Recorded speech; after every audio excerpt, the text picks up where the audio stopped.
Welcome students, कैसे हैं सभी। आपका अपने चैनल क्विक साइंस में बहुत बहुत वेलकम है। जैसा कि इस चैनल पर हम सीटेट साइंस पेपर 2 की तैयारी करते हैं और आपका जो न्यू नोटिफिकेशन है वो आ चुका है और हम फिर से तैयारी कर रहे हैं। अब जो शुरू कर रहे हैं वो 1 दिसंबर 2024 में जो आपका पेपर होने वाला है। इससे पहले वाली क्लास में मैंने आपको पूरा पैटर्न समझाया कि आपको किस तरह का सिलेबस है और किस तरह से आपको अपनी तैयारी करनी है, और मैंने बताया था उसके बाद वाली क्लास में आज जो हमारी क्लास है इसमें हम देखने वाले हैं जो अभी जुलाई में ही आपका पेपर हुआ था।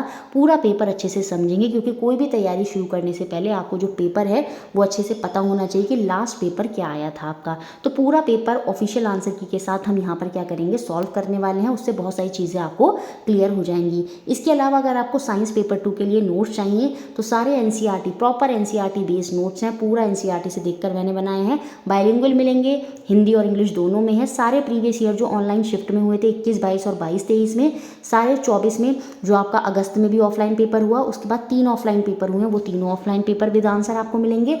टॉपिक वाइज सीरीज आपको मिलेगी, पेडागोजी के की पॉइंट्स आपको मिल जाएंगे और 2011 से 19 के भी सारे क्वेश्चन विद आंसर जो है वो आपको मिल जाएंगे, क्योंकि प्रीवियस ईयर बहुत बड़ा रोल प्ले करते हैं। काफ़ी क्वेश्चन इस बार भी जब ये पेपर बना था जुलाई में तो वहाँ भी प्रीवियस ईयर से काफ़ी क्वेश्चन थे जो वहाँ से उठ के आए थे। तो इसके लिए आपको 120 रुपीज़ की पेमेंट करनी होगी और ये व्हाट्सएप नंबर है 7906761759। इस पर आप व्हाट्सएप करेंगे, मैसेज करेंगे, आप पेमेंट करेंगे, आपको सारे नोट्स, सारी पीडीएफ जो है वो आपको प्रोवाइड करा दी जाएंगी। तो चलिए शुरू करते हैं आज की क्लास और देखेंगे पहला क्वेश्चन जो आपका एग्जाम में बना। देखिए, एक क्वेश्चन 100% है कि ऑब्जर्वेशन और इन्फ्रेंस वाले से एक क्वेश्चन आता ही आता है कि क्या अवलोकन है और क्या निष्कर्ष है। देखिए, ऑब्जर्वेशन क्या होता है, जो आप ऑब्जर्व कर रहे हैं, जो आप देख रहे हैं, देखते हुए जो आप जो क्रिया हो रही है आपके सामने, जो दिख रही है, जो चल रही है, वो ऑब्जर्वेशन है आपके द्वारा। उससे जो एक निष्कर्ष निकल कर आया, एक इन्फ्रेंस निकल कर आया, उस क्रिया से बाद में क्या होता है, एक रिजल्ट निकल कर आता है, तो वो आपका निष्कर्ष होता है, इन्फ्रेंस होता है। तो 4 स्टेटमेंट यहाँ पर लिखे थे क्वेश्चन में और इन चारों में हमें बताना था कि कौन सा ऑब्जर्वेशन है और कौन सा इन्फ्रेंस है, कौन सा अवलोकन है, कौन सा निष्कर्ष है। तो देखिए, metal oxides are basic in nature. अब यहाँ पर आप जब इसको पढ़ते हैं कि धातु के ऑक्साइड की जो प्रकृति होती है वो क्षारीय होती है, क्षारीय होते हैं वो, तो यहाँ पर कुछ आप देखेंगे, आप कुछ भी अवलोकन नहीं करें, सिंपल सा एक स्टेटमेंट है जो आपको दे दिया है, सिंपल सा एक इन्फ्रेंस यहाँ पर निष्कर्ष जो है वो आपको बता रखा है कि जो धातु की ऑक्साइड होती है उनकी प्रकृति कैसी होती है, उनकी क्षारीय होती है। तो ये हमारा क्या हो जाएगा, इन्फ्रेंस हो जाएगा। और इन्होंने बोला हम इन्फ्रेंस को रिप्रेजेंट करेंगे आई से, तो ए तो हमारा क्या है, हमारा इन्फ्रेंस है। फिर देखिए, एयर एक्सपैंड ऑन हीटिंग, यहाँ पर करते हुए तो कोई क्रिया नहीं हो रही, वायु गर्म होने पर फैलती है, सिंपल सी बात बता दी गई है। फिर से ये क्या है, ये आपका यहाँ पर क्या है, इन्फ्रेंस है, तो बी भी हमारा क्या हो जाएगा, निष्कर्ष हो जाएगा। उसके बाद देखिए, lime water turn milky on passing carbon dioxide, हम एनसीईआरटी में पढ़ते हैं कार्बन डाइऑक्साइड प्रवेश करने पर चूने का पानी कैसा हो जाता है, वो आपका दूधिया हो जाता है। मेटल एंड नॉन मेटल वाला चैप्टर पढ़ेंगे तो वहाँ पे ये रिएक्शन हम पढ़ते हैं, बहुत इंपॉर्टेंट होती है। तो यहाँ पर देखिए, करती हुई चीज़ हो रही है कि कार्बन डाइऑक्साइड जैसे हम डालेंगे तो जो है चूने का पानी जो है वो कैसा हो जाता है, वो मिल्की होने लगता है, हो जाता है। तो कोई क्रिया चल रही है, इसका मतलब यहाँ पर ये क्या है, ये आप देख रहे हैं, देखने वाली क्रिया बताई जा रही है, तो ये आपका ऑब्जर्वेशन हो जाएगा। तो हमें यहाँ से साफ साफ क्लियर हुआ कि जो ऑब्जर्वेशन है उसमें सी ज़रूर आएगा। तो ये दोनों ऑप्शन तो हो गए यहाँ से बाहर। अब या तो फर्स्ट ऑप्शन सही है या थर्ड ऑप्शन सही है। अब हमारा बचा क्या, ये sodium hydroxide and hydrochloric acid neutralize each other. Sodium hydroxide और हाइड्रोक्लोरिक एसिड क्या करते हैं, एक दूसरे को उदासीन कर देते हैं। साफ साफ यहाँ पर भी पता चल रहा है, ये भी क्या है, ये भी आपकी स्टेटमेंट है, तो यहाँ पर ये भी क्या आ जाएगा, आपका इन्फ्रेंस में ही आ जाएगा। तो यहाँ पर जो ऑफिशियल आंसर की में है वो ऑप्शन नंबर 3 है कि सी तो क्या है, वो मेरी ऑब्जर्वेशन है, जो क्रिया चल रही है, जो मैं देख रही हूँ वो ऑब्जर्वेशन है, और बाकी सब क्या है, कुछ ना कुछ पॉइंट्स हैं जो ऑब्जर्वेशन से निकल कर आए हैं, तो वो सारी क्या है, इन्फ्रेंस है, निष्कर्ष हैं। तो एक इन्फ्रेंस और ऑब्जर्वेशन वाला क्वेश्चन आपको एग्जाम में देखने को मिलेगा जो पेडागोजी का होगा, ठीक है, तो आपको ध्यान रखना होगा। सेकंड क्वेश्चन देखिए जो एग्जाम में बना, ऑल्टरनेट कंसेप्शन। आप प्रीवियस ईयर के सारे क्वेश्चंस देखेंगे, हर सेट में आपको ऑल्टरनेट कंसेप्शन, वैकल्पिक अवधारणा से रिलेटेड क्वेश्चन मिलता है।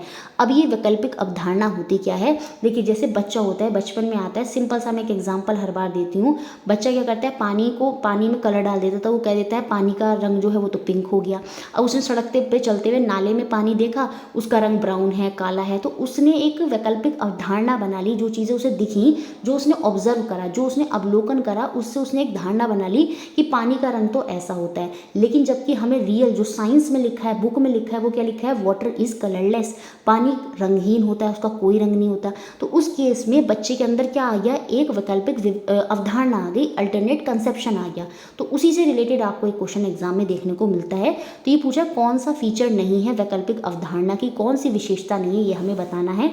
इसमें देखिए आइडियाज़, जो बच्चे के मन में आइडियाज़ आते हैं वो स्टेबल होते हैं, जल्दी से चेंज नहीं होते। तो दोनों पॉइंट यहाँ पर ये वैकल्पिक अवधारणा के सही पॉइंट है कि विचार इसमें स्थिर रहते हैं, उनको परिवर्तन करना जो होता है वो बहुत ही मुश्किल होता है। ये बात याद रखेंगे, क्योंकि बच्चे जो देख लेते हैं बस वही मान लेते हैं, बाकी बुक में क्या लिखा होता है वो उसको समझने को तैयार ही नहीं होते हैं। ठीक है। अब तीसरा पॉइंट क्या लिखा है इसमें, ideas are developed from observable feature. बिल्कुल, विचार अवलोकीकृत विशेषताओं से विकसित होते हैं, जो देखते हैं वही मान लेते हैं। तो तीनों पॉइंट यहाँ पर सही हैं। जो यहाँ पर फीचर नहीं होगा अल्टरनेट कंसेप्शन का, वैकल्पिक अवधारणा का, वो हो जाएगा ये ideas does not demonstrate cause and effect reasoning. यहाँ पर कारण प्रभाव से बच्चे को मतलब नहीं है, बच्चे को जो दिखा वो उसने मान लिया। तो ठीक है, विचार कारण और प्रभाव तर्क को प्रदर्शित नहीं करते, तो यहाँ पर ये जो है इसका फीचर नहीं होगा। तो ऑप्शन नंबर 4 के साथ हम यहाँ पर चले जाएंगे। थर्ड क्वेश्चन देखिए जो आपका बना, क्वेश्चन बहुत इजी है, एंडोथर्मिक और एक्सोथर्मिक रिएक्शन से क्वेश्चन बनाया। 2021-22 और 22-23 के जो ऑनलाइन सेट हुए थे उनमें एक्सोथर्मिक और एंडोथर्मिक से क्वेश्चन थे, और वहीं से उठा के थोड़ा सा मैच करते हुए क्वेश्चन इन्होंने ले लिए। सारे क्वेश्चन पेपर में आपको असर्शन और रीज़न के बेस पर ही देखने को मिलेंगे। अभिकथन देंगे और तर्क देंगे, और आपको बताना होगा दोनों सही हैं, गलत हैं या कैसे हैं। It is recommended that acid should be added to water for diluting the acid and not vice versa. यह अनुशासित है कि अम्ल को तनु बनाने के लिए जल में अम्ल डालना चाहिए, ना कि अम्ल में जल। ये बात बिल्कुल सही है। हम जल में क्या करते हैं, थोड़ा थोड़ा एसिड जो है वो उसमें डालते हैं। अगर पहले से ही एक बीकर में एसिड पड़ा है और उसमें हमने जल डाल दिया एकदम से, तो वहाँ पर विस्फोट होने की संभावना है, हीट वहाँ पर एकदम से प्रोड्यूस होगी, और जहाँ पर हीट प्रोड्यूस होती है, एनर्जी रिलीज होती है, एनर्जी बाहर जाती है, किसकी फॉर्म में, ऊष्मा की फॉर्म में, हीट की फॉर्म में। वो रिएक्शन कैसी होती हैं, वो अभिक्रियाएं, वो रिएक्शन आपकी एक्सोथर्मिक रिएक्शन होती हैं। तो इसी वजह से हमें सबसे पहले क्या करना चाहिए, पानी होना चाहिए, पानी में थोड़ा थोड़ा करके हमें उसमें एसिड डालना चाहिए। तो ये पॉइंट यहाँ पर बिल्कुल सही है। Dilution of acid is highly exothermic reaction, बिल्कुल इसलिए ही हम ऐसा करते हैं। अम्ल का मंदन करना क्या होता है, उच्च रूप से ऊष्माक्षेपी अभिक्रिया होती है। दोनों यहाँ पर सही हैं और वो उसकी सही व्याख्यान भी कर रहा है। तो ऑप्शन नंबर 1 के साथ हम यहाँ पर चले जाएंगे। देखिए उसके अलावा आप एग्ज़ाम के पर्पज़ से आगे ध्यान रखेंगे कि एक्सोथर्मिक रिएक्शन क्या होती हैं और एंडोथर्मिक रिएक्शन क्या होती हैं। एक्सोथर्मिक में क्या होता है, एनर्जी जो है हीट की फॉर्म में हमेशा रिलीज होती है, निकलती है, और एंडोथर्मिक में क्या होता है, एब्जॉर्ब होती है, सराउंडिंग से एनर्जी क्या होती है, एब्जॉर्ब होती है in the form of heat. तो ये दोनों पॉइंट आपको याद रखने हैं। एक्सोथर्मिक में एनर्जी रिलीज होती है हीट की फॉर्म में, और वो क्या करती है, एंडोथर्मिक एनर्जी को एब्जॉर्ब करता है। तो यहाँ पर फोटोसिंथेसिस क्वेश्चन आपसे बनेगा एग्जाम में कि ये जो फोटोसिंथेसिस होता है, ये आपका प्रकाश संश्लेषण होता है, ये क्या, कौन सी क्रिया है, कौन सी अभिक्रिया है। देखिए फोटोसिंथेसिस में हमें हीट चाहिए होती है, आप रिएक्शन पढ़ते हैं तो उसमें हीट की रिक्वायरमेंट होती है, तब जाके कार्बोहाइड्रेट बनता है। तो हीट एब्जॉर्ब करता है, तो एब्जॉर्ब करना हीट किस में आ गया, एंडोथर्मिक रिएक्शन में आ जाएगा। तो ये आपको याद रखना होगा, ठीक है। जबकि जो हमारा क्या होता है, श्वसन होता है, रेस्पिरेशन होता है, ये क्वेश्चन भी बन जाता है कि हमारा रेस्पिरेशन क्या होता है, तो हमारा रेस्पिरेशन जो श्वसन होता है वो एक्सोथर्मिक रिएक्शन होता है, क्योंकि उसमें क्या होता है, जब हम सांस लेते हैं तो जो हमारा बाद में जो ग्लूकोज वगैरह बनता है उसकी रिएक्शन जब ऑक्सीजन के साथ होती है तो वहाँ पर क्या होता है, हीट और एनर्जी जो है वो निकलती है, तो ऊष्मा वहाँ से बाहर निकलती है। तो रेस्पिरेशन हमारा एक्सोथर्मिक होता है और फोटोसिंथेसिस हमारा एंडोथर्मिक होता है। सेम ऐसे इसमें याद रखेंगे, जो फ्रीजिंग ऑफ आइस होता है, जो बर्फ़ का जमना होता है वो एक्सोथर्मिक होता है, और बर्फ़ का जो पिघलना होता है वो एंडोथर्मिक होता है। ये कुछ पॉइंट्स हैं, बाकी जब हम क्वेश्चंस अच्छे से डिटेल में करेंगे चैप्टर वाइज, एक एक क्वेश्चन हीट वाले चैप्टर में, तो वहाँ मैं ये और अच्छे से आपको समझाऊंगी। बेसिकली मेरे को अभी आपको ये बताना था, आप स्क्रीनशॉट ले सकते हैं, इससे बहुत हेल्प आपको एग्जाम में होगी कि एंडोथर्मिक एक्सोथर्मिक से आगे भी आपको एक क्वेश्चन देखने को मिल सकता है। नेक्स्ट क्वेश्चन 4 जो आपका एग्जाम में बना, देखिए क्वेश्चन इजी था। द रेट ऑफ, वही असर्शन रीजन वाला अभिकथन तर्क वाला क्वेश्चन आपका एक एग्जाम में और बना। The rate of breathing in aquatic animal is slower then land animal. जो थल प्राणियों की तुलना में जो जलीय प्राणी होते हैं उनमें जो श्वसन दर होती है वो धीमी होती है, ये बात बिल्कुल सही होती है। उनमें जो श्वसन दर उनमें धीमी नहीं होती, उनमें तो बहुत तेज़ होती है। तेज़ क्यों होती है? क्योंकि पानी में ऑक्सीजन की कमी होती है। देखिए जब ऑक्सीजन की कमी होती है तो हम भी सांस क्या करते हैं, जल्दी जल्दी लेना शुरू कर देते हैं। तो जो वाटर होता है वहाँ पर ऑक्सीजन इतने पर्याप्त मात्रा में नहीं होता, इस वजह से जो एक्वेटिक एनिमल होते हैं वो जल्दी जल्दी श्वसन करते हैं, जबकि यहाँ पर असर्शन में क्या बोल रहा है, वो धीरे करते हैं, तो ये गलत हो गया। Presence of large amount of dissolve oxygen, वहाँ पर लार्ज अमाउंट में डिजॉल्व ऑक्सीजन नहीं होती, कम अमाउंट में होती है, जो कि इफेक्ट करती है रेट ऑफ ब्रीथिंग को, जो उनकी श्वसन की दर को प्रभावित करती है, लेकिन वो कम अमाउंट में होती है, जिसकी वजह से वो स्लोअर नहीं जल्दी जल्दी सांस लेते हैं। तो दोनों ही पॉइंट यहाँ पर गलत हैं, तो ऑप्शन नंबर 4 के साथ हम यहाँ पर चले जाएंगे। तो इस तरह से असर्शन रीजन वाले क्वेश्चन भी आपको एग्जाम में देखने को मिलते हैं। साउंड वाले चैप्टर से क्वेश्चन है, आप देखिए बेसिक क्वेश्चन यहाँ पर ये बना है। आप पिक्चर देखने जाते होंगे, वहाँ पर आपने देखा होगा कोने जो होते हैं, the ceiling of cinema hall और जो कंसर्न हॉल होते हैं वो जनरली क्या होते हैं, वो वक्रित होते हैं, वो कर्व होते हैं। वो कर्व क्यों होते हैं? Sound wave after striking a curve surface gate reflected in all direction. एक वक्रित सतह पे टकराने के पश्चात जो ध्वनि तरंगें होती हैं वो सभी दिशाओं में क्या हो जाती हैं, परिवर्तित हो जाती हैं। बिल्कुल दोनों पॉइंट यहाँ पर सही है। तो यहाँ पर हम क्या बोलेंगे, both A and R are true and R is a correct explanation of A. General basic question था, वो कर्व होती है, कर्व से जैसे टकराती हैं तो वो क्या हो, सीधी सी बात है, वो अगर सीधा होगा तो एक ही जगह जाएंगी, लेकिन वो कर्व है तो हर दिशाओं में साउंड क्या है, वहाँ पर फिर टकराने के बाद साउंड क्योंकि वापस जाती है, सिंपल बेसिक फंडा था। और वो कर्व है तो सीधी सी बात है वो अब हर दिशा में जा पाएगी। तो बेसिक क्वेश्चन था, ए और बी दोनों यहाँ पर सही है और वो उसकी सही व्याख्यान भी कर रहा है, तो ऑप्शन नंबर 1 यहाँ पर सही हो जाएगा। जब पेपर आता है तो दिमाग खोलकर आपको वहाँ पर काम करना है। कभी कभी आपको जनरल दिमाग से भी क्या होगा, क्वेश्चन अपने सॉल्व करने होंगे। और ये जनरल दिमाग आपका कब खुलेगा, जब आप सारे प्रीवियस ईयर को अच्छे से करेंगे बार बार, तो उनसे आपकी ये चीज़ें जो है करने में आपको एक आपके माइंड में जो है आइडिया वहाँ से बनेगा। Which of the following is an are true regarding scientific investigation. Scientific investigation से भी क्वेश्चन एग्जाम में आ जाता है। निम्न में से कौन सा वैज्ञानिक जो अनुसंधान अन्वेषण के बारे में यहाँ पर सही है, ये हमको यहाँ पर बताना है। देखिए, result are not influenced by procedure. परिणाम क्रियाविधि द्वारा प्रभावित नहीं होते। क्यों नहीं होते? अब देखिए, जो आप कर रहे हैं प्रोसीजर आपका क्या है, उससे रिजल्ट तो ज़रूर डिपेंड करता है। अगर आपके स्टेप सही नहीं है, आपने जो क्रिया की है उसका जो चरण वो है वो सही नहीं है, आप गलत करें तो रिजल्ट भी उसी तरह से प्रभावित होते हैं। तो इन्वेस्टिगेशन में ये तो इफेक्ट करता है। अब ये कह रहा है नहीं है, तो ये तो गलत हो गया।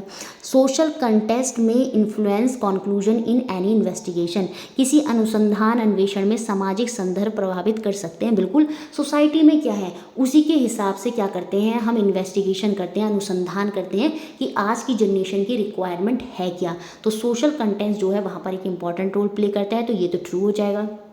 देखिए, दोनों वर्ड ही अलग हैं, डेटा और एविडेंस, आंकड़े और साक्ष्य दोनों ही अलग हैं, और ये कह रहा है ये सेम हो सकते हैं, तो ये भी यहाँ पर गलत है। There is no universal scientific method. कोई भी सार्वत्रिक जो है विज्ञान विधि नहीं है, बहुत सारे मेथड नए नए आते हैं, तो कोई भी यूनिवर्सल साइंटिफिक मेथड नहीं होता, ये बात यहाँ पर सही है। तो कौन कौन से पॉइंट यहाँ पर सही है? देखिए, यहाँ पर सेकेंड और फोर्थ पॉइंट यहाँ पर सही है, तो ऑप्शन नंबर 2 के साथ मैं यहाँ पर चली जाऊँगी। ज़्यादा टफ क्वेश्चन नहीं था, अपने दिमाग के अकॉर्डिंग करना है। पेडागोजी में आपको प्रीवियस ईयर क्वेश्चन ही देखने हैं, उन्हीं से आप क्या कर पाएंगे, क्वेश्चंस को साइंस में आसानी से सॉल्व वहाँ पर कर पाएंगे। नेक्स्ट क्वेश्चन देखते हैं। देखिए, क्वेश्चन नंबर 7 जो आपके एग्जाम में बना, read the statement given below and choose the correct option. बहुत ईजी क्वेश्चन बना, ये तो सिंपल सा आपकी नोट्स में भी है और प्रीवियस ईयर में पहले भी ये क्वेश्चन बन चुका है। निम्न कथनों को पढ़िए और सही उत्तर का चुनाव करिए। असर्शन यहाँ पर क्या दिया है, जो फिलामेंट होता है आपका बल्ब का, वो किसका बना होता है, वो टंगस्टन का बना होता है। एनसीईआरटी में पूरा डायग्राम बना रखा है, उसमें टंगस्टन दिखाया है कि इसका जो मेल्टिंग पॉइंट होता है वो बहुत हाई होता है, इसका रेजिस्टेंस भी हाई होता है, जिसकी वजह से क्या करता है, ये ऊष्मा को रोक लेता है और मेल्टिंग पॉइंट भी जल्दी से टूटता भी नहीं। उसकी वजह से क्या होता है, जब वहाँ पर क्या होता है, हीटिंग इफेक्ट देखने को मिल जाता है हमें करंट का, और बल्ब जो है वहाँ पर जल जाता है। तो वहाँ पर हम किस तार का यूज़ करते हैं, टंगस्टन का यूज़ करते हैं। तो ये बात तो बिल्कुल सही है। एक तापदीप्त बल्ब में जो होता है उसका जो तंतु होता है वो किसका बना होता है, वो टंगस्टन का बना होता है, ये बात सही होगी। टंगस्टन का जो रेजिस्टेंस होता है, देखिए वो हाई होता है। प्रीवियस ईयर के क्वेश्चन जो देख कर गए होंगे वहाँ से क्वेश्चन ईजिली कर पाए होंगे, क्योंकि वहाँ पर बार बार रेजिस्टेंस रेजिस्टेंस और मेल्टिंग पॉइंट से लेकर बार बार क्वेश्चन आए थे, तो वहीं से उठ के क्वेश्चन था। ये देखिए रीजन में दे दिया इस बार कि जो टंगस्टन होता है उसका जो निम्न प्रतिरोध होता है, देखिए निम्न प्रतिरोध नहीं होता, हाई रेजिस्टेंस होता है। रेजिस्टेंस मतलब रोकना, तो वो करंट को जितना रोक पाता है तो वहाँ पर उतनी ही हीट इकट्ठी होती है, वहाँ से क्या होता है करंट का हीटिंग इफेक्ट, ऊष्मा वाला इफेक्ट देखने को मिलता है, जो क्या करता है प्रकाश उत्पन्न कर देता है। और उसका मेल्टिंग पॉइंट हाई है तो आसानी से टंगस्टन पिघलता नहीं है, तो लो रेजिस्टेंस नहीं होता, टंगस्टन का हाई रेजिस्टेंस होता है। तो यहाँ पर रीज़न गलत है लेकिन असर्शन जो है वो मेरा सही है। तो देखिए ऑप्शन नंबर 3 के साथ हम जाएंगे, ए हमारा ट्रू है लेकिन आर हमारा यहाँ पर क्या हो गया, वो असत्य है। देखिए नेक्स्ट क्वेश्चन देखते हैं, क्वेश्चन नंबर 8, और ये आपके प्रेशर वाले चैप्टर से क्वेश्चन बना, प्रीवियस ईयर से उठाकर आपका क्वेश्चन दिया गया कि 3 आइडेंटिकल होल करे जाते हैं एक प्लास्टिक की बॉटल में, ठीक है, डिफरेंट लेवल पर, अलग अलग हाइटों पे 3 समान छेद जो हैं वो उसमें किए जाते हैं। उसी के आधार पर हमें बताना है कि कौन से कथन यहाँ पर सत्य हैं। Water from lowest hole come out and have the greatest force. आपको पता है जितना हम गहराई में जाते हैं उतना ही प्रेशर बढ़ जाता है, और प्रेशर बढ़ने से वो कहाँ है, ग्रेटेस्ट फोर्स वहाँ पर करेगी, क्योंकि प्रेशर क्या होता है, फोर्स अपॉन एरिया, प्रेशर ज़्यादा तो फोर्स भी ज़्यादा होगी, तो पानी जो है ज़्यादा दूर तक जाएगा। तो water from the lowest hole, ये जो कह रहा है जो सबसे नीचे छिद्र हुआ होगा वहाँ पर जो पानी निकलेगा वो ग्रेटेस्ट फोर्स से निकलेगा, ये बात बिल्कुल सही है। Water from the highest hole, वहाँ पर तो क्या होगा, प्रेशर जितना हम ऊपर जाते हैं डेंसिटी जितना कम, मतलब नीचे जितना आएंगे गहराई में उतना प्रेशर बढ़ता है, और जितना ऊपर जाते हैं प्रेशर कम होता है। अब जब प्रेशर कम होगा तो फोर्स भी कम होगा, तो बी ऑप्शन तो यहाँ पर गलत है। Water from all hole equal force से आएगा, नहीं, क्योंकि प्रेशर जो है बहुत बड़ा रोल प्ले कर रहा है और वो डेंसिटी के साथ क्या होता है, घटता और बढ़ता है, और जैसे जैसे प्रेशर घटता बढ़ता है वैसे ही फोर्स घटता बढ़ता है, तो सी भी यहाँ पर गलत हो जाएगा। Water from lowest hole fall at the maximum distance, ये बात सही है, क्योंकि जब ज़्यादा फोर्स होगी तो वो ज़्यादा दूरी तक जाएगा, तो उच्चतम छेद में जो पानी है वो अधिकतम दूरी पर गिरेगा। देखिए यहाँ पर डी ऑप्शन में ये रहा, निम्नतम छेद पर पानी अधिकतम दूरी पर गिरेगा, बिल्कुल सही बात है, तो डी हमारा यहाँ पर सही हो जाएगा। अब तक कौन से सही हुए, ए और डी, और 2 ही ऑप्शन हमारे सही होने हैं, तो यहाँ पर जो हमारा आंसर हो जाएगा वो ऑप्शन नंबर 4 हो जाएगा, ए और डी। देखिए सिंपल प्रेशर वाले चैप्टर से है, जब हम क्वेश्चन करेंगे डिटेल में तो वहाँ भी हम देखेंगे कि प्रेशर क्या होता है, फोर्स अपॉन एरिया होता है, जितना ज़्यादा प्रेशर होता है उतना ज़्यादा फोर्स होता है।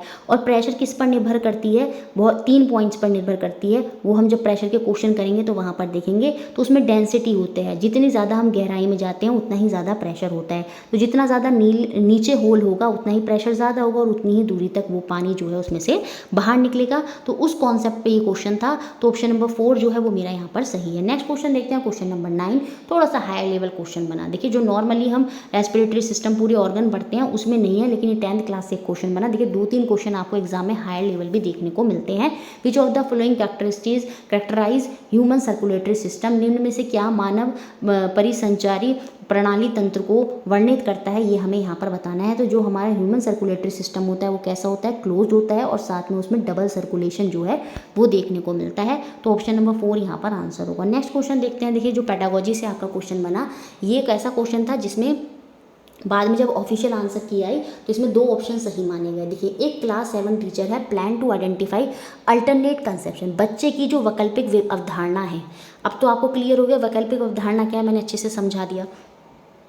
एक कक्षा 7 की जो शिक्षक है, पादपों और जीव जंतु के अनुकूलन, adaptation in plant and animal, plant और एनिमल कैसे सर्वाइवल करते हैं, अडेप्टेशन करते हैं अपनी अपनी स्थितियों में, उसको लेकर बच्चे के अंदर वैकल्पिक अवधारणा को पहचानना है। तो which of the following strategies are best suited for this purpose, इस उद्देश्य के लिए निम्नलिखित रणनीतियों के समुच्चय में से कौन सा सर्वाधिक उपयुक्त होगा, वो हमें बताना है विद्यार्थी की वैकल्पिक अवधारणाओं को पहचानने के लिए, ठीक है, उससे योजना बनानी है। अब देखिए ड्राइंग वगैरह चेकलिस्ट इसमें नहीं आती, बच्चे का जो पोर्टफोलियो है, पोर्टफोलियो में क्या होता है, बच्चे ने जो किया होता है उसका कैसा स्कोर है, पूरा जो वो करता है साल भर में वो पोर्टफोलियो में रखता है, तो उससे टीचर को बहुत आसानी होगी बच्चे के वैकल्पिक अवधारणाओं को पहचानने में कि बच्चा कहाँ वीक है, क्या कमज़ोर है, क्या सोचता है, क्या उसके आइडियाज़ हैं। तो पोर्टफोलियो हो सकता है, ग्रुप डिस्कशन हो सकता है, ग्रुप डिस्कशन से भी पता चलेगा। अब टीचर जब कुछ पूछेगी टॉपिक के बारे में, बच्चा कुछ और ही बता रहा है, तो ग्रुप डिस्कशन से भी टीचर क्या कर सकती है, बच्चे की वैकल्पिक अवधारणा की वो क्या विचार रखता है टॉपिक के बारे में, उसकी कोई गलत कंसेप्शन तो नहीं है, वो जान सकती है। तो ग्रुप डिस्कशन भी, सामूहिक चर्चा भी इसमें आ जाएगी। उसके बाद निदानिक प्रश्नावली, डायग्नोस्टिक क्वेश्चनायर अगर वहाँ पर कर रहे हैं कि हाँ आपकी कोई समस्या है उसका हम निदान करेंगे, तो बच्चे डेफिनेटली वहाँ पर अपना पॉइंट रखेंगे कि उनको जो लगता है, वो बुक में क्या लिखा है उससे नहीं, जो उनको लगता है वो ज़रूर टीचर को बताएंगे, तो वहाँ पर भी टीचर जो है आइडेंटिफाई कर पाएगी। तो सेकंड ऑप्शन भी सही हो गया। और साथ में उन्होंने थर्ड ऑप्शन भी जो है यहाँ पर सही माना कि हम डायग्नोस्टिक क्वेश्चनायर तो हम करेंगे, उसके अलावा अगर हम बच्चे का इंटरव्यू लेते हैं, इंटरव्यू लेंगे तो वहाँ पर बच्चा जो है अपनी पॉइंट ऑफ व्यूज़ जो है वो रखेगा, उससे हो सकता है। बाकी आरेखन, इन्होंने कहा ड्राइंग के माध्यम से भी बच्चा, जैसे कोई डायग्राम बनाने को कहा और उसने गलत डायग्राम बनाया, तो हो सकता है डायग्राम से भी हम क्या कर सकते हैं साइंस में, क्योंकि डायग्राम एक इंपॉर्टेंट रोल प्ले करते हैं, तो हो सकता है डायग्राम से भी हम उसके अल्टरनेटिव मिसकंसेप्शन जो है उनको पहचान पाएँ। लेकिन जो बेस्ट यहाँ पर था वो ऑप्शन नंबर सेकंड ही था, मैंने पहले भी ऑप्शन नंबर सेकंड ही बताया था। तो सीटेट ने दोनों ही आंसर सही माने, सेकंड और थर्ड। तो इस तरह से वैकल्पिक अवधारणा से क्वेश्चन आपको एग्जाम में देखने को मिलेगा और आपको क्लियर हो गया होगा कि वैकल्पिक अवधारणा होता क्या है। नेक्स्ट क्वेश्चन देखते हैं, question number 11, which of the following is not cause due to excessive use of fertilizer and pesticide. उर्वरकों एवं कीटनाशकों का अति प्रयोग करने के कारण कौन सा यहाँ पर प्रभावित नहीं होता या कौन सा नहीं होता, ये हमको बताना है। देखिए सॉइल इरोजन का इससे कोई मतलब नहीं है, मृदा अपरदन इसी से आपको पहचान जाना था, आंसर ये होगा। क्योंकि देखिए सॉइल इरोजन क्या होता है, मिट्टी का निकल जाना, किसकी वजह से, जैसे नेचुरल फिनोमिना क्या हो गया, वहाँ पे बाढ़ आ गई, पानी फ्लडिंग हो गई या बहुत तेज विंड चल गई, तो उससे क्या होता है सॉइल जो है उड़ जाती है, वो सॉइल इरोजन है। तो उसका इससे एक्सेसिव यूज ऑफ फर्टिलाइजर और पेस्टिसाइड से कोई कनेक्शन नहीं है। तो ऑप्शन नंबर 1 जो है वो मेरा यहाँ पर आंसर हो जाएगा। बाकी देखिए नाइट्रिफिकेशन क्या होता है कि नेचुरल प्रोसेस होता है जिसमें जो सॉइल में अमोनिया होती है वो नाइट्रेट में कन्वर्ट हो जाती है, किसकी मदद से, एक बैक्टीरिया की मदद से। बैक्टीरिया क्या करता है, सॉइल में जो अमोनिया है उसको नाइट्रेट में बदल देता है, क्योंकि सॉइल को क्या, सॉइल के माध्यम से प्लांट को क्या चाहिए, नाइट्रोजन चाहिए। तो वो नाइट्रोजन पहुँचाने में जो प्रोसेस होता है उसमें एक स्टेप आता है सॉइल के अंदर, जो बैक्टीरिया क्या करता है, अमोनिया को क्या करता है नाइट्रेट में और फिर नाइट्रेट्स में कन्वर्ट कर देता है वो बैक्टीरिया। तो उसी प्रोसेस को क्या कहते हैं, हम नाइट्रिफिकेशन कहते हैं। और जब हम एक्सेसिव यूज़ ऑफ पेस्टिसाइड्स वगैरह करते हैं तो ये नाइट्रिफिकेशन का प्रोसेस जो है वहाँ पर डिक्रीज हो जाता है, ये घट जाता है। तो नाइट्रिफिकेशन इससे इफेक्ट होता है। ठीक है, उसके बाद क्या है आपका यूट्रिफिकेशन। यूट्रोफिकेशन क्या होता है, ये कैसा प्रोसेस होता है, when a body of water become enrich with nutrient leading to the excessive growth of algae and plant. अब देखिए आपने बहुत ज़्यादा फर्टिलाइजर और पेस्टिसाइड्स यूज़ करे, वो पानी में बह गए, बहुत ज़्यादा न्यूट्रिएंट पानी में हो गया, तो कहीं ना कहीं वहाँ पे क्या होता है, एल्गी और प्लांट जो है बहुत ज़्यादा ग्रो करने लगते हैं। तो कहीं ना कहीं वो इफेक्ट होते हैं जब हम फर्टिलाइजर और पेस्टिसाइड्स यूज़ करते हैं, तो यूट्रोफिकेशन में भी इफेक्ट आता है। उसके बाद बायोमैग्निफिकेशन, मतलब किसी चीज़ का बहुत ज़्यादा हो जाना, जितनी रिक्वायरमेंट है लेकिन उससे ज़्यादा हो जाना, तो कहीं ना कहीं बायोमैग्निफिकेशन में भी इसका इफेक्ट होता है, ये कॉज करता है। तो सॉइल इरोजन यहाँ पर नहीं होगा, तो ये इससे कॉज नहीं होगा। तो ऑप्शन नंबर 1 के साथ हम यहाँ पर चले जाएंगे। देखिए ये क्वेश्चन बहुत ईजी क्वेश्चन, आपके प्रीवियस ईयर से कहीं या नोट्स में भी सीधे सीधे लाइन में आपके लिखा था। An odometer in a car measure, एक जो ऑडोमीटर होता है कार में क्या मापता है, वो डिस्टेंस मापता है कि कितनी दूरी कार ने ट्रैवल करी। सेम ऐसी स्पीडोमीटर पूछेगा तो स्पीडोमीटर तो आपकी स्पीड बताता है। नेक्स्ट क्वेश्चन 13 जो आपका एग्जाम में बना, देखिए साइंटिफिक लॉ, साइंटिफिक थ्योरी, इनसे रिलेटेड क्वेश्चन बनेगा। पेडागोजी की क्लास करेंगे, क्वेश्चन देखेंगे तो वहाँ से आपको ये सारी चीज़ें आगे भी फर्दर क्लियर होंगी। तो देखिए वैकल्पिक अवधारणा आपको क्लियर तो हो गया अब माइंड में क्या है। सेम ऐसे ही साइंटिफिक लॉ, ये आपको यहाँ से क्वेश्चन देखने को मिलेगा, क्या होता है, क्या सत्य है, साइंटिफिक लॉ और थ्योरी। देखिए लॉ और थ्योरी में अंतर यह होता है, थ्योरी जो आपको दिखा वो आपने एक्सप्लेन कर दिया, ठीक है, उसको आपने बता दिया सिंपल ऐसे ऐसे नहीं हुआ। लेकिन लॉ क्या होते हैं, बार बार चीज़ों को करने पर, ठीक है, ऑब्जर्वेबल फिनोमिना, बार जो चीज़ आप देख रहे हैं, ऑब्जर्व कर रहे हैं, उन चीज़ों को बार बार करने पर फिर निकल कर आते हैं क्या, आपके लॉ। लॉ आसानी से नहीं बदलते, जबकि जो थ्योरीज होती हैं वो आसानी से बदली जा सकती हैं, ठीक है। तो यहाँ पर हमें लॉ के बारे में बताना है, क्या होता है एक साइंटिफिक लॉ या थ्योरी से एक क्वेश्चन आपको डेफिनेटली अपने नेक्स्ट एग्जाम में भी देखने को मिलेगा। They describe relationship between observable phenomena, वे अवलोकनशील परिघटनाओं के मध्य जो संबंध होते हैं उनका वर्णन करते हैं कि वो कैसे घटित हो रही हैं। उन ऑब्जर्वेबल फिनोमिना पे जब एक्सपेरिमेंट होते हैं, उनसे जो निष्कर्ष निकलते हैं, उनको बार बार करने पर जो चीज़ें आती हैं उनको बताते हैं क्या, आपके साइंटिफिक लॉ। लेकिन वो जो क्रियाएं हो रही हैं, जो आपको दिखा, जो आपने लिख दिया, वो थ्योरी है। तो ये डिस्क्राइब करते हैं रिलेशनशिप बिटवीन ऑब्जर्वेबल फिनोमिना, ये बात यहाँ पर सही है। तो ऑप्शन नंबर 1 के साथ ही हम यहाँ पर चले जाएंगे। नेक्स्ट क्वेश्चन देखते हैं, क्वेश्चन नंबर 14 जो आपके रिप्रोडक्शन वाले चैप्टर से बना, हर बार क्वेश्चन बनता है। हम जो क्लास आएगी रिप्रोडक्शन वाली आप उसको देख लीजिएगा, चाहे नोट्स आप लेंगे नोट्स में पढ़ लीजिएगा, इसको अच्छे से पढ़ कर जाइएगा, 1 नंबर आपका पक्का हो जाएगा। विच of the following statement is और आर ट्रू, निम्न में से कौन सा कथन यहाँ पर सही है ये हमको बताना है। सेल्फ पॉलिनेशन, देखिए सेल्फ पॉलिनेशन जो स्वपरागण होता है वो क्या होता है, एक प्लांट है उसमें जो एक फूल है तो वो क्या होगा, उसमें जो एंथर और स्टिग्मा होते हैं या तो वो उसी फूल पर क्या कहते हैं पॉलिनेशन कर लेते हैं, परागण कर लेते हैं, या सेम प्रजाति के जैसे गेहूं के सेम समान के और पौधे हैं, सेम प्रजाति के पौधों में क्या होता है वो चीज़ें होती हैं तो वो सेल्फ पॉलिनेशन होता है। ये कहता है जो सेल्फ पॉलिनेशन होता है, स्वपरागण होता है, वो केवल द्विलिंगी पौधों में होता है, पुष्पों में होता है, सॉरी तो गलत बात है। द्विलिंगी पुष्प होना जरूरी नहीं, द्विलिंगी बाइसेक्सुअल मतलब जिसमें मेल और फीमेल दोनों रिप्रोडक्टिव पार्ट हैं। लेकिन असेक्सुअल फ्लावर कौन सा होता है, जिसमें या तो मेल रिप्रोडक्टिव पार्ट होता है या फीमेल रिप्रोडक्टिव पार्ट होता है। फीमेल में क्या होता है आपका, ये आपको पता होगा, स्टिग्मा स्टाइली ओवरी, ऊपर स्टिग्मा, बीच में स्टाइली, नीचे ओवरी, और मेल में क्या होता है एंथर और फिलामेंट होता है। ये पतली सी डंडी होती है, फिलामेंट होता है, ऊपर एंथर। तो ये एंथर का जो फीमेल की स्टिग्मा में जाना होता है सेम पौधे पे, सेम पौधे के फूलों में, वो सेल्फ पॉलिनेशन होता है। या तो सेम प्लांट के पौधों फूलों में जा रहा है या सेम उसी तरह के और प्लांट, सेम उसी प्रजाति के और प्लांट में जा रहा है तो वो सेल्फ पॉलिनेशन है। तो उसके लिए बाइसेक्सुअल फ्लावर होना ज़रूरी नहीं है, असेक्सुअल फ्लावर से भी काम चल जाएगा। हवा चली, एक फ्लावर पे मेल है और दूसरे पे फीमेल है तो उसका एंथर उड़ के क्या होगा, स्टिग्मा पे आ जाएगा। तो सेल्फ पॉलिनेशन के लिए ज़रूरी नहीं है बाइसेक्सुअल फ्लावर ही हो। तो ये पॉइंट तो मेरा यहाँ पर क्या है, गलत है। अब दूसरा पॉइंट क्या कह रहा है, ये जो बाइसेक्सुअल फ्लावर होते हैं ये पॉलिनेट करते हैं सेल्फ से भी क्रॉस से, ये बात बिल्कुल सही है। द्विलिंगी जो पुष्प होता है उसमें स्व और पर परागण दोनों प्रकार के जो पराग सींच जो है वो वहाँ पर हो सकते हैं। तो बी ऑप्शन सही है, ए गलत है। तो सेकंड ऑप्शन के साथ हम यहाँ पर चले जाएंगे। तो सेल्फ पॉलिनेशन, क्रॉस पॉलिनेशन क्या होता है, जब हम ये क्वेश्चन करेंगे रिप्रोडक्शन वाले वहाँ और अच्छे से समझेंगे। बाकी आपको मैंने बता ही दिया है। सेल्फ पॉलिनेशन क्या है, स्व परागण क्या है, जब एक ही प्रकार का जो प्लांट होता है उनमें पॉलिनेशन होता है, उसमें जो फूल लगे होते हैं उनमें जो उनका जो एंथर है स्टिग्मा में जा रहा है या उसी प्रजाति के पौधों में जा रहा है तो वो आपका सेल्फ पॉलिनेशन होता है। लेकिन जब डिफरेंट प्रजाति के, जैसे क्या होता है कि किसी गाय भैंस पर कोई सीड चिपक गया फिर वो दूर जाकर उस पर जाकर दूसरे पेड़ पर चला गया तो वो आपका क्रॉस पॉलिनेशन हो गया। ठीक है, डिफरेंट प्लांट के जब एंथर और स्टिग्मा वहाँ पर होते हैं कंबाइन तो वो आपका क्रॉस पॉलिनेशन हो जाता है। तो सेकंड ऑप्शन यहाँ पर सही है।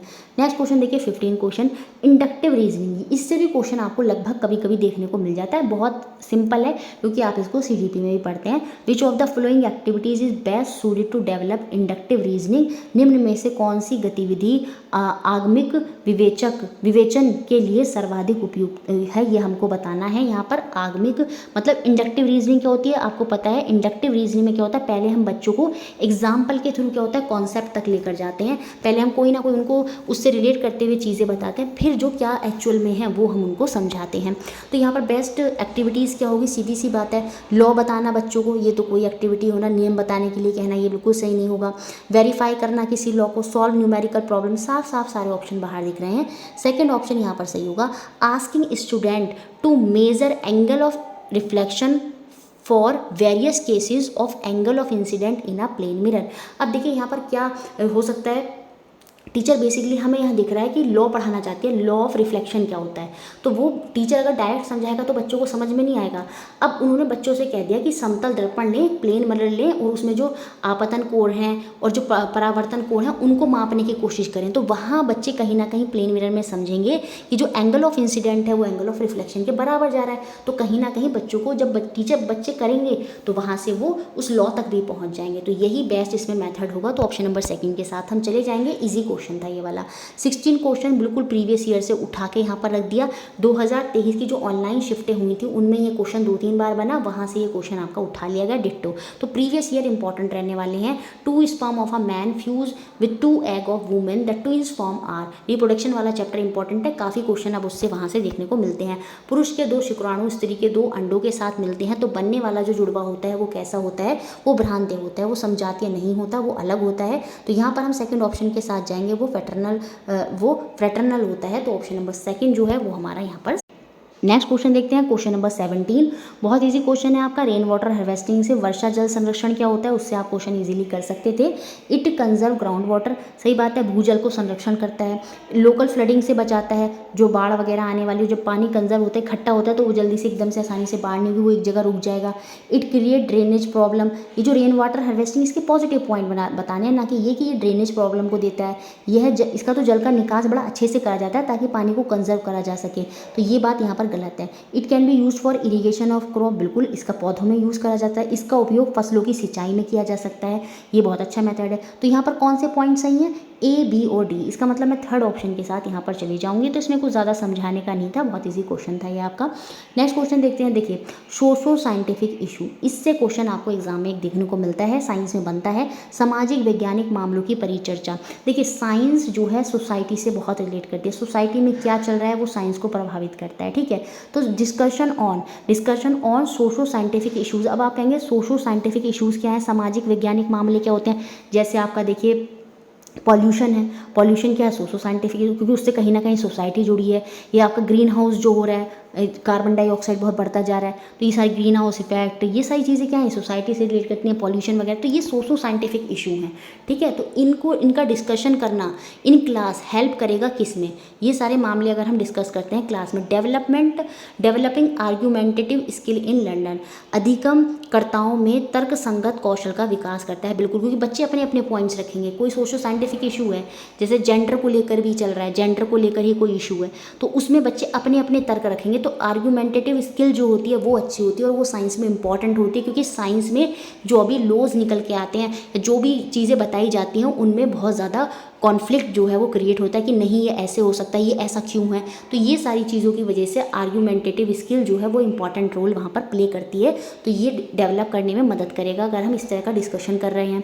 Developing multiple perspective on an issue, किसी मामले में बहु परिपेक्षों का विकास करने में। अब जैसे जेंडर को लेकर ही कोई डिस्कशन चला है, सोशो साइंटिफिक इशू है, तो उसमें बहु परिपेक्ष है, सामने वाला अपना पॉइंट बताया जाए। टेक्नोलॉजी को लेकर कोई है कि टेक्नोलॉजी के क्या फ़ायदे हैं, क्या नुकसान है, तो साइंस और सोसाइटी दोनों जुड़ गए वहाँ पर। तो कहीं ना कहीं मल्टीपल पर्सपेक्टिव जो है वो डेवलप करने में मदद करता है। एनकरेजिंग सिटीजन साइंस एक्टिविटीज़, नागरिक विज्ञान संबंधित गतिविधियों को क्या करता है, ये प्रेरित करता है। बिल्कुल यहाँ पर ये बात सही है कि क्योंकि हम क्या करते हैं, सिटीजन साइंस एक्टिविटीज़, कैसे जो सिटीज़न है साइंस की एक्टिविटीज़ से जुड़े होते हैं, नागरिक विज्ञान संबंधित जो गतिविधियाँ होती हैं उनको कहीं ना कहीं ये वहाँ पर क्या करता है, आपका प्रेरित करता है कि आपको क्या करना चाहिए, क्या नहीं करना चाहिए। तो वो सारी चीज़ें उनको एनकरेज करता है, ठीक है। तो हमें ये ऐसे करना चाहिए, नहीं करना चाहिए। तो ए बी सी यहाँ पर दोनों सही होंगे। It means option number second के साथ हम यहाँ पर चले जाएंगे। बाकी appreciating the role of society in development of science, ये जो हम परिचर्चा कर रहे हैं, डिस्कशन कर रहे हैं बच्चों से, वो हम इसलिए कर रहे हैं क्लास में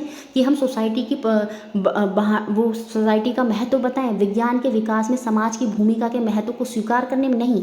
हम ही क्लास में अगर डिस्कशन कर रहे हैं तो बच्चों के अंदर कुछ ना कुछ डेवलप कर रहे हैं, उनको इनकरेज कर रहे हैं किसी ना किसी चीज़ में। तो A B C option number second के साथ हम यहाँ पर चले जाएंगे। साइंस एज इंक्वायरी, जाँच पड़ताल विज्ञान में क्या है, इससे लेकर भी आपको देखने को क्वेश्चन मिलता है। तो देखिए, which of the following illustrate science as inquiry, कौन सा जांच पड़ताल की तरह विज्ञान को चित्रित करता है। देखिए, जिसमें कहीं ना कहीं कुछ खोज हो रही होगी, कोई ना कोई खोजी विचारधारा वहाँ पर होगी, वो साइंस एज ए इंक्वायरी वहाँ पर हमें देखने को मिल जाएगी। Classify the given plant into herb, shrub and tree, फिर list 5 use of coconut plant, ये तो बिल्कुल भी नहीं होगा।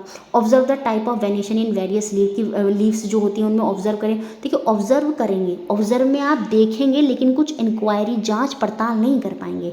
पॉइंट ठीक है, ऑब्जर्व कर रहे हैं, बच्चा ऑब्जर्व करता है साइंस में, लेकिन इसका इंक्वायरी से कोई कनेक्शन। इंक्वायरी मतलब खुद से चीज़ों को करना, जांच करना, जांच कर रहे हैं यहाँ पर। ऑब्जर्व में जांच कहाँ से आ गया कि पत्तियाँ कैसी होती हैं, उनमें सीधी रेखाएं होती हैं, टेढ़ी वाली रेखाएं होती हैं, पैलर वेनिएशन, रेटिकुलेट वेनिएशन, वो सारी चीज़ें थोड़ी। तो यहाँ पर ये भी नहीं आएगा, ये भी नहीं आएगा। क्लासीफाई करना कि कौन सी शर्ब है, हर्ब है, तो वो तो क्लासीफाई करें, तो उसमें जाँच पड़ताल नहीं हुई। साइंस एज ए इंक्वायरी किस में आ जाएगा, वो ऑप्शन नंबर सेकेंड में आएगा। Explore factor which affect the rate of germination in gram seed, चने के बीजों में अंकुरण की दर को प्रभावित करने वाले कारकों का अन्वेषण करना, ठीक है, वो क्या होगा, उन फैक्टरों को एक्सप्लोर करना, वही क्या होगा, साइंस एज ए इंक्वायरी में आ जाएगा। तो ऑप्शन नंबर सेकंड के साथ हम यहाँ पर चले जाएंगे। इजी क्वेश्चन था, पेडागोजी के क्वेश्चन इजी आए थे।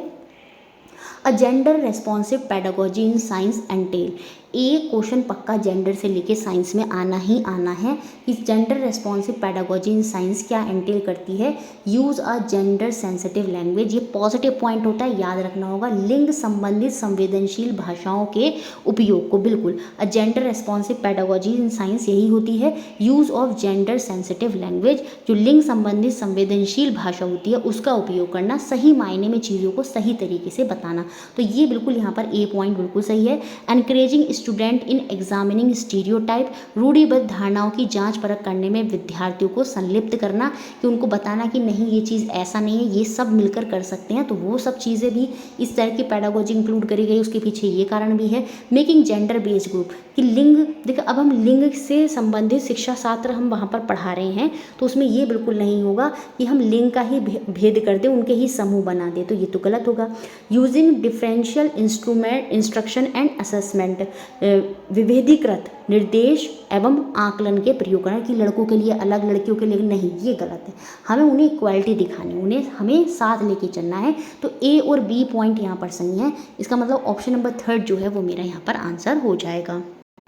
नेक्स्ट क्वेश्चन देखते हैं, क्वेश्चन नंबर 21। देखिए इसको देखने से पहले अगर आपको थ्योरी जो पढ़ाई है, टॉपिक वाइज क्वेश्चन जो कराए पहले से देखने हैं, क्योंकि अभी तो नया शुरू होगा, पहले से भी आप चीज़ों को देखना चाहते हैं तो डिस्क्रिप्शन बॉक्स में सभी प्लेलिस्ट का लिंक आपको मिल जाएगा। कमेंट बॉक्स में भी आप पूछ सकते हैं, तो वहाँ पर भी आपको जो पहले थ्योरीज पढ़ाई हैं, सारे क्वेश्चन कराए हैं, वो सब आपको चैनल की प्लेलिस्ट में मिल जाएंगे, आप आसानी से वहाँ देख सकते हैं। ठीक है, अब देखिए ये क्वेश्चन फिर से आपका एक्सोथर्मिक और एंडोथर्मिक से क्वेश्चन बना। स्टेटमेंट दिया है, सही उत्तर का चुनाव हमें यहाँ पर करना है। फोटोसिंथेसिस एंडोथर्मिक रिएक्शन है, प्रकाश संश्लेषण जो है वो आपकी एंडोथर्मिक अभिक्रिया होती है। ये बात यहाँ पर से है, क्योंकि यहाँ पर हीट जो है वो एब्जॉर्ब होती है, हीट का हम यूज़ करते हैं, उसके बाद जो कार्बोहाइड्रेट है वो वहाँ पर प्रोड्यूस होता है, तो हीट एब्जॉर्ब करी जा रही है इन द जो सनलाइट जो है वो ली जाती है। आप रिएक्शन देखते हैं तो यहाँ पर फोटोसिंथेसिस आपकी एंडोथर्मिक रिएक्शन होती है, ये बात सही है। और रेस्पिरेशन आपकी एक्सोथर्मिक होती है, उष्माक्षेपी अभिक्रिया होती है, श्वसन, ये बात भी सही है, क्योंकि रेस्पिरेशन में मैंने आपको समझाया जब ऑक्सीजन जो आपका ग्लूकोज खाना जो है जब हम उसको पूरा लेते हैं शुगर के फॉर्म में ग्लूकोज में कन्वर्ट होता है, और ग्लूकोज की रिएक्शन जब ऑक्सीजन से होती है तो वहाँ पर क्या होती है आपकी एनर्जी और हीट वहाँ पर प्रोड्यूस होती है, तो हीट वहाँ पर निकलती है। तो रेस्पिरेशन क्या है आपकी एक्सोथर्मिक रिएक्शन है। तो यहाँ पर दोनों ही पॉइंट मेरे सही हैं। एक्सोथर्मिक में हीट जो है वो निकलेगी, ठीक है, एनर्जी जो है वो बाहर जाएगी, और एंडोथर्मिक एनर्जी जो है वो एब्जॉर्ब होती है। ये दोनों पॉइंट आपको अच्छे से याद रखने हैं, बाकी हम आगे भी जब हीट चैप्टर पढ़ेंगे तो उसमें भी मैं आपको अच्छे से ये समझाऊंगी। नेक्स्ट क्वेश्चन देखिए, बहुत ही इजी क्वेश्चन, एसिड बेस और सॉल्ट वाले चैप्टर से बना। सिंपली आपको क्या करना है, पढ़ना है अच्छे से, इसमें नोट्स में भी आपको मिल जाएगा, आप वहाँ से इजीली पढ़ लीजिएगा। जो पहले क्लास पढ़ी है उनमें भी आप देखेंगे, आगे भी हम जब क्लास करेंगे तो वहाँ से भी आपको समझ में आ जाएगा। यहाँ पर कलर कैसे चेंज होता है एसिड बेस में, उसको लेकर क्वेश्चन आया था। टर्मरिक है, तो टर्मरिक को आपको पता है एसिड में उसका कोई कलर चेंज नहीं होता, लेकिन बेस में आपने देखा होगा हल्दी पे साबुन लगा दिया जाए तो वो गहरे ब्राउन रंग का वहाँ पर कलर हो जाता है। अगर कोई शर्ट वगैरह आप देखेंगे तो वो साबुन जितने भी सोपी होते हैं, सोप चिकने वगैरह जो चीज़ें होती हैं वो बेस में आती हैं, वो क्षार में आती हैं, तो उनमें टर्मरिक क्या कर देती है, उनका कलर कैसा कर देती है, रेडिश ब्राउन जो है वहाँ पर कर देती है बेस में। तो यहाँ पर रेडिश ब्राउन जो है 2 ऑप्शन के साथ जाएंगे, पहला और फोर्थ के साथ। चाइना रोज़, देखिए चाइना रोज़ हम जब पढ़ते हैं एनसीईआरटी में दिया है, नोट्स में भी दिया है, आप जब पढ़ेंगे तो आपको देखने को मिलेगा एसिड में वो डार्क पिंक कर देता है, और वहाँ पर बेस में जो चाइना रोज़ है उसका कलर क्या हो जाता है, वहाँ पर ग्रीन हो जाता है, क्षार में उसका कलर ग्रीन हो जाता है, जो हमें इस ऑप्शन में तो नहीं दे रखा, तो फर्स्ट ऑप्शन में ही हमारा दे रखा है, यही हमारा आंसर हो जाएगा। जब फिनोफ्थलीन की बात करते हैं तो आपको पता है एसिड में ये कलरलेस रहती है और बेस में ये कैसा रंग देती है, क्षार में ये पिंक रंग देती है। मिथाइल ऑरेंज की जब हम बात करते हैं तो जो मिथाइल ऑरेंज है वो एसिड में आपका कैसा कलर देता है, ऑरेंज कलर देता है, और बेस में आपका पिंक कलर देता है। तो ऑप्शन नंबर 1 जो है वो मेरा यहाँ पर आंसर हो जाएगा। बहुत इजी क्वेश्चन था ये आपका एसिड बेस और सॉल्ट वाले चैप्टर से। नेक्स्ट क्वेश्चन देखते हैं 23, ये फ्लेम वाले चैप्टर से, नेचुरल जो फ्लेम है, कंबस्चन है, वहाँ वाले चैप्टर से क्वेश्चन आपका बना। फ्लेम से भी क्वेश्चन काफ़ी ईयर से बनता हुआ आ रहा है। जो आपकी फ्लेम जलती है जिसके बारे में एनसीईआरटी में भी दे रखा है, ब्लू कलर की होती है, बाहर वाली जो लेयर, जो हॉटेस्ट पार्ट होता है ब्लू होता है, फिर आपका येलोइश ऑरेंज वाला पार्ट होता है, नीचे आपका डार्क ब्लैक वाला जो जोन होता है वो होता है फ्लेम में, जो आपकी ज्वाला होती है। तो कलर ऑफ फ्लेम, ये ज्वाला का कलर होता है वो किस पर निर्भर करता है, देखिए नेचर ऑफ कंबस्टिबल सब्सटेंस, कुछ सब्सटेंस जलते ही नहीं है, उनमें बस काला काला धुआं निकलता है। तो जो कलर है फ्लेम का, अब जैसे आपने देखा होगा एलपीजी में क्या होता है, ब्लू कलर हमें ज़्यादा देखने को मिलता है। तो ये जो कलर है वो किस पर डिपेंड कर रहा है कि दाह्य पदार्थ की प्रकृति क्या है उस पर निर्भर करता है। बिल्कुल बात सही है। ऑक्सीजन की सप्लाई कैसी है, ऑक्सीजन की सप्लाई अगर कम होती है तो वहाँ पर वो कंबस्चन जो है बहुत ही स्लो होता है, तो वहाँ पर भी जो है आपको डार्क रंग, ब्लैक रंग या ऑरेंज हल्का रंग देखने को मिलेगा, ब्लू कलर एकदम से देखने को नहीं मिलता। तो ऑक्सीजन की आपूर्ति या ऑक्सीजन सप्लाई कैसी हो रही है वो भी डिपेंड करता है। देखिए कायदे में तो ये टेम्परेचर पर भी डिपेंड करता है, सराउंडिंग का टेम्परेचर कैसा है। टेम्परेचर, आस पास के तापमान पर। तीनों फैक्टर पर जो आपकी कलर होता है फ्लेम का वो निर्भर करता है। लेकिन यहाँ पर इन्होंने आंसर क्या माना, थर्ड ऑप्शन माना, ए और बी। तो हमें इसी के हिसाब से ध्यान रखना होगा कि फ्लेम किस पर निर्भर करती है, नेचर पर और ऑक्सीजन की सप्लाई पर।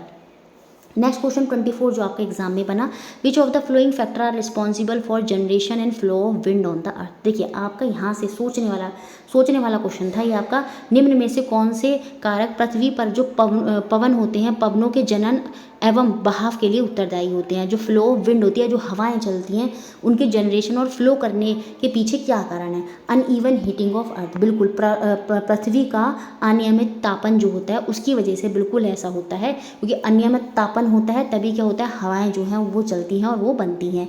Uneven heating of the ocean, बिल्कुल महासागरों का जो अनियमित तापन होता है उसकी वजह से भी ऐसा होता है। बाकी डिस्टेंस बिटवीन अर्थ और सन, देखिए पृथ्वी और सन के बीच की क्या दूरी है उससे फ्लो, आप खुद सोचिए, उससे विंड का क्या मतलब, उससे विंड का कोई मतलब नहीं। ग्रेविटेशनल फोर्स ऑफ अर्थ, पृथ्वी के गुरुत्वाकर्षण बल से विंड का कोई कनेक्शन नहीं है। तो ये दोनों पॉइंट यहाँ से वैसे ही हट जाएंगे। तो यहाँ पर जो पृथ्वी अनइवन हीट कर रही है, जो ओशन अनइवन हीट कर रहे हैं, उससे ही क्या होता है, जो पवनें होती हैं वो बनती हैं और वो फ्लो, उनकी दिशा भी जो है वहाँ से दिशा जो है वो वहाँ पर बनती है, क्योंकि प्रेशर का अप डाउन होता है, जिससे क्या होता है वो दिशा जो है वो डिफरेंट वे में जो है वो चली जाती है। जैसे आपने लैंड ब्रीज, सी ब्रीज आपने पढ़ा होगा जब हम पढ़ते हैं बुक में। लैंड ब्रीज होता है कि कैसे हवाएं समुद्र से आती हैं, फिर रात के समय कैसे लैंड से समुद्र की तरफ जाती हैं, वो सारी चीज़ें। तो उनका डिसीजन कैसे हो रहा है, अनइवन हीटिंग की वजह से। जो अनइवन हीटिंग होती है अर्थ पे और ओशन में, उसकी वजह से ऐसा होता है। ए और बी यहाँ पर सही होगा। ऑप्शन नंबर 3 जिन बच्चों ने टिक किया था उनका आंसर यहाँ पर सही होगा। नेक्स्ट क्वेश्चन देखते हैं, क्वेश्चन नंबर 25। और सेम ऐसा ही क्वेश्चन आपका जुलाई से पहले वाला जब पेपर हुआ था वहाँ पर भी बना था, तो सेम उससे रिलेट करता हुआ क्वेश्चन बना। बहुत हाई लेवल क्वेश्चन नहीं है, बहुत बेसिक लेवल है, आपको नोट्स में भी मिल जाएगा, वहाँ से आप पढ़ लेंगे तो आपको इजीली जो है चीज़ें समझ में आ जाएंगी। बाकी जब हम करेंगे क्वेश्चन तो वहाँ पर भी आपको और आगे भी अच्छे से जब क्लासेज होंगी वहाँ पर समझाया जाएगा। The atomic number of A is 13। ए का एटॉमिक नंबर कितना है 13 और बी का एटॉमिक नंबर कितना है 17 और हमें इनका केमिकल फार्मूला बनाना है। 13 का जब हम इसको तोड़ेंगे इलेक्ट्रॉनिक कॉन्फिगरेशन तो 283, इस पर कितने ज़्यादा है, इस पर 3 वैलेंसी ज़्यादा है, तो इसकी वैलेंसी कितनी हो जाएगी 3 हो जाएगी। बी पर क्या है, जब हम इसको तोड़ेंगे 287, इसको अगर एक और मिल जाए तो इसकी जो है अपना क्या हो जाएगा, ये पूरा कर लेगा। तो बी को कितना होना चाहिए 1, तो ए की वैलेंसी तो यहाँ पर इसमें 3 ज़्यादा है, क्योंकि ये तो अभी 8 बनाने के लिए बहुत ज़्यादा चाहिए, तो इस पर 3 ज़्यादा है।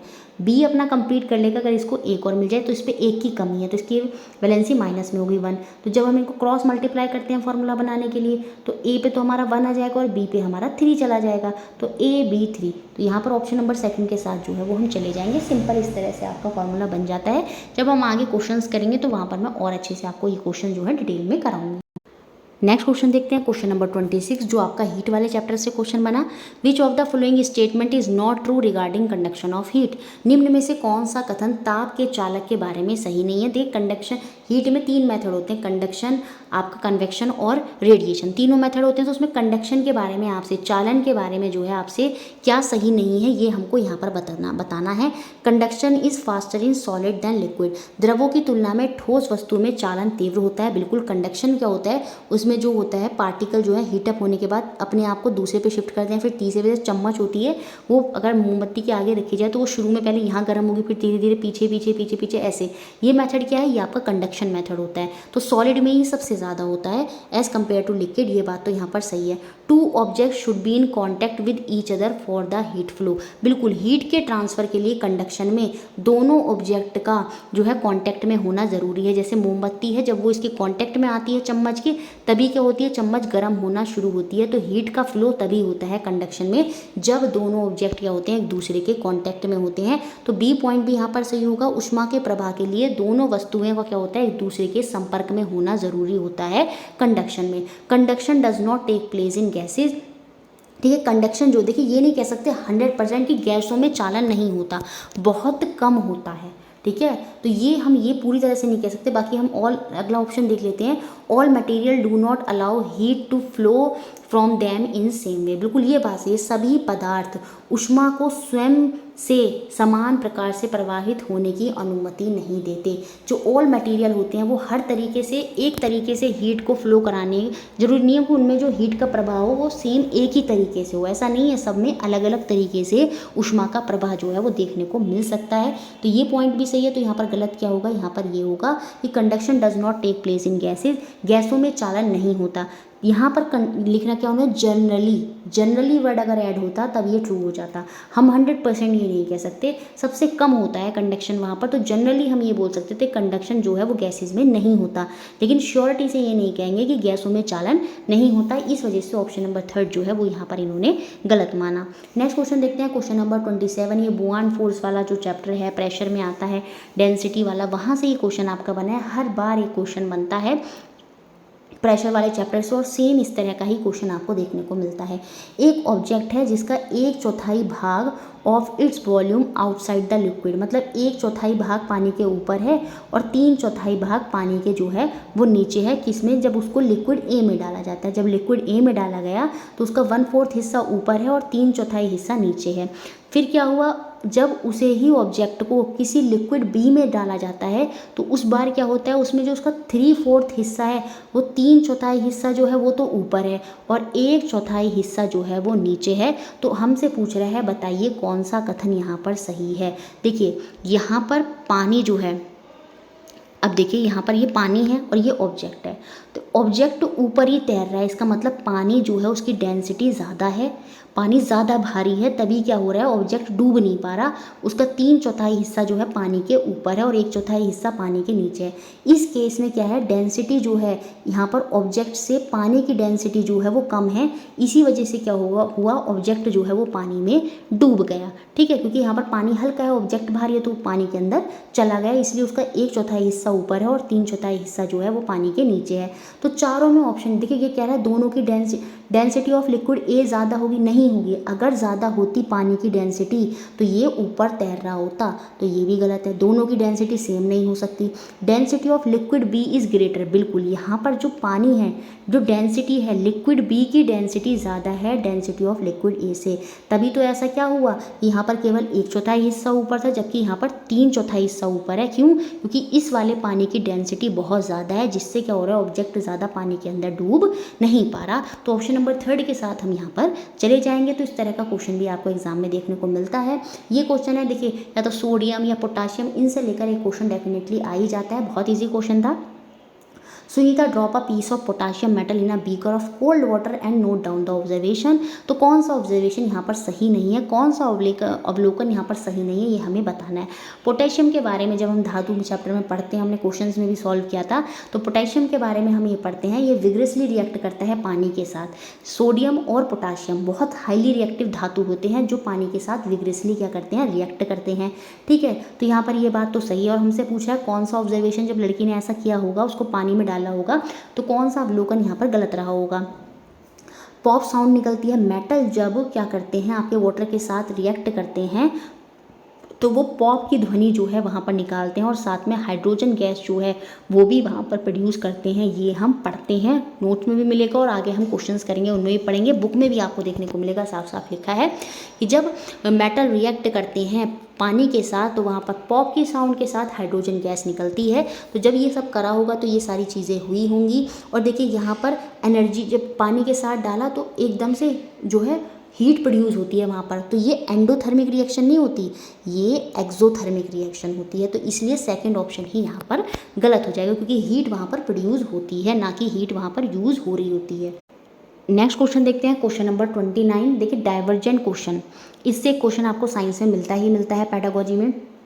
डाइवर्जेंट क्वेश्चन क्या होते हैं, जहाँ पर मल्टीपल आंसर होते हैं, जहाँ पर कोई एक सिचुएशन दी जाती है और बच्चों से पूछा जाता है, जो चीज़ नहीं भी है उसके बारे में भी पूछ लिया जाता है, सिर्फ बच्चों के थॉट जानने के लिए, वो डाइवर्जेंट क्वेश्चन होते हैं। कन्वर्जेंट क्या होता है, जिनका सीमित आंसर होता है, जैसे बच्चों से कोई डेफिनेशन पूछ लिया, बच्चों से पूछ लिया what is the capital of India, तो बच्चों ने एक एग्जैक्ट आंसर दिया, तो वो कन्वर्जेंट सीमित क्वेश्चन है। डाइवर्जेंट क्वेश्चन क्या है, जहाँ पर मल्टीपल बच्चे जो है अपनी थिंकिंग वहाँ पर जो है वो देंगे। तो ये इस तरह के डाइवर्जेंट क्वेश्चन आपको क्या होता है, एनसीईआरटी के लास्ट में देखने को भी मिलते हैं, हॉट क्वेश्चंस में। तो ये डाइवर्जेंट क्वेश्चंस जो होते हैं, जो पूछे जाते हैं, इनके पीछे का पर्पस क्या है वो हमें यहाँ पर बताना है। टू प्रमोट क्रिटिकल थिंकिंग, आलोचनात्मक चिंतन को प्रोत्साहित करना। बिल्कुल, क्रिटिकल थिंकिंग में क्या होता है, बच्चा खुद को जानता है और खुद से अपने अंदर से जो मन में आता है वो बोलने की कोशिश करेगा, तो क्रिटिकल थिंकिंग को कहीं ना कहीं वो प्रमोट करेगा। तो ए तो यहाँ पर बिल्कुल होगा, ए जब होगा तो ये ऑप्शन हो गया मेरा यहाँ से बाहर।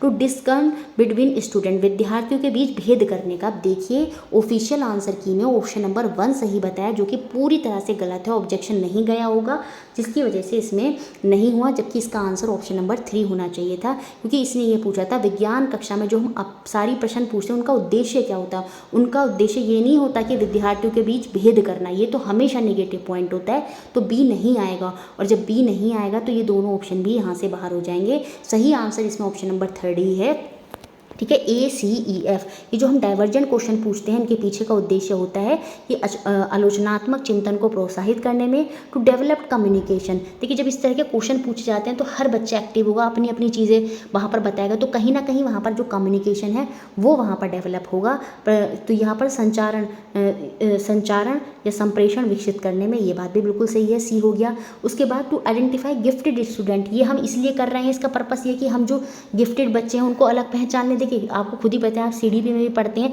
विभेद वाली चीज़ें नहीं होती कि अलग अलग करना है, कौन होशियार, सबको इक्वलेंट लेके चलना है, तो इस वजह से डी ऑप्शन भी यहाँ पर सही नहीं होना चाहिए। टू आइडेंटिफाई अल्टरनेट कंसेप्शन, बिल्कुल वैकल्पिक अवधारणाओं की पहचान करने में। अब देखिए कोई चीज़ अगर टीचर ने पूछी तो बच्चे अपने अपने आंसर देंगे, तो वहाँ से अगर किसी बच्चे की वैकल्पिक अवधारणा होगी किसी पॉइंट को लेकर, वो भी वहाँ पर सामने आ जाएगी, तो ई पॉइंट भी यहाँ पर सही हो गया। To appreciate subjectivity in science, विज्ञान में जो व्यक्ति निष्ठा होती है उसको स्वीकारने में, ये सारे पॉइंट डाइवर्जेंट क्वेश्चन की तरफ यहाँ पर दिखा रहे हैं, इसीलिए हम डाइवर्जेंट क्वेश्चन जो है वो हम पूछते हैं। तो A-C-E-F ये यहाँ पर सही होंगे, ऑप्शन नंबर 3 के साथ जो है हम यहाँ पर जाएंगे, ये हमारा सही आंसर होगा। ऑफिशियल आंसर की में ऑप्शन नंबर 1 माना, जो कि पूरी तरह से यहाँ पर गलत है।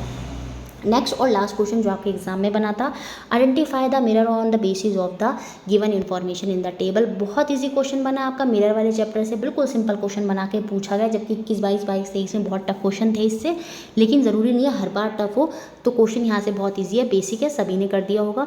तो देखिए वर्चुअल और इरेक्ट इमेज किस में बनती है, और ऑब्जेक्ट का साइज़ भी सेम ही रहता है, तो वो आपका कौन सा मिरर होता है, वो आपका प्लेन मिरर होता है, जिसमें आप डेली अपना फेस देखते हैं, तो उसमें आप देखेंगे जो ऑब्जेक्ट होता है, इमेज जो यहाँ पर उसकी दिखती है वो सेम ही दिखती है, और वो क्योंकि मिरर के पीछे है, वो इमेज कभी भी हमें किसी पेपर पर या किसी स्क्रीन पर प्राप्त नहीं हो रही, तो इसलिए वो इमेज क्या है, वर्चुअल है। रियल इमेज क्या होती है, जो हमें किसी पेपर स्क्रीन पर मिल जाती है, लेकिन वो मिरर के पीछे है तो वो वर्चुअल है। इरेक्ट होती है, बिल्कुल सीधे दिखते हैं, आप टेढ़े मेढ़े थोड़ी दिखते हैं, तो प्लेन मिरर हो जाएगा यहाँ पर ए। तो real and inverted and same as a object, ये हमको बताना है किस में होगा। देखिए जो कॉनकेव मिरर होता है, सबसे पहला मिरर जो हम पढ़ते हैं, कॉनकेव मिरर में जब हम दूर जाते हैं तो उसमें जो इमेज बनती है वो रियल हो जाती है, इन्वर्टेड भी हो जाती है, और सेम एज अ ऑब्जेक्ट भी वहाँ पर हमें देखने को मिल सकती है। तो कॉनकेव मिरर के साथ हम यहाँ पर चले जाएंगे।